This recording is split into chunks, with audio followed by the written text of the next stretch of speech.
That was 50 years ago today. Today. It is. Yes, so you were a bride. You were a bride. They're looking at it. And we have pictures to prove it. Yeah, we need them. We have pictures to prove it. How long from when you met to when you got married?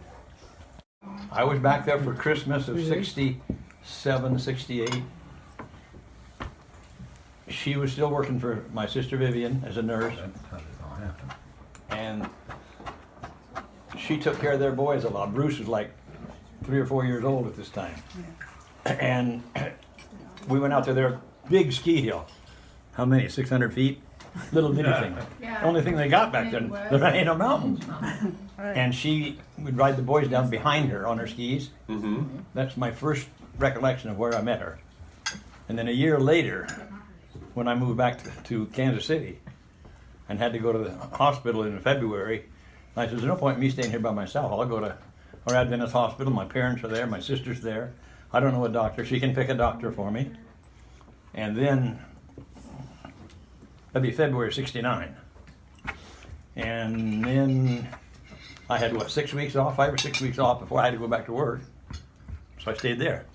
We saw a lot of each other in 5 or 6 weeks. Yeah. She worked night or afternoon. She got off at 11 o'clock.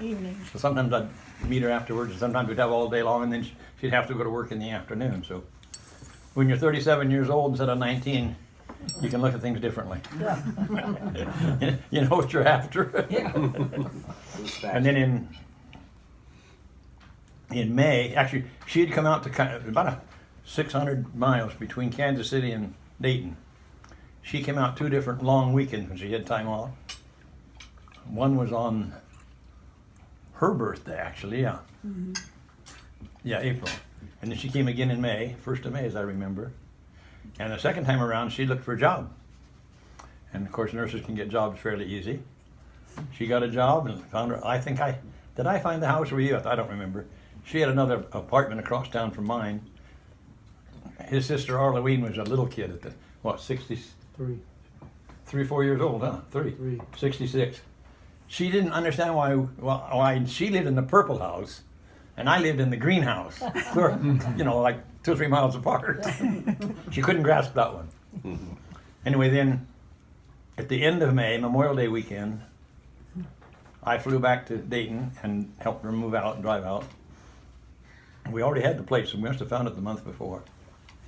And then just weeks after she got there, I went to Europe with somebody else, a girl from Hawthorne Church that I had been to, before I left. And she worked she was the secretary in the youth department at the Congress. And she was really responsible for the charter plane they had and getting who could go and who couldn't go. Anyway, I went with that. And I made it very clear up front. I don't remember how I did it exactly, but people knew that I was traveling with her, but not a close relationship.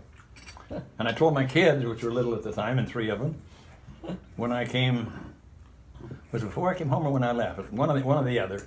I was gone for 5 or 6 weeks. I'd already made up my mind.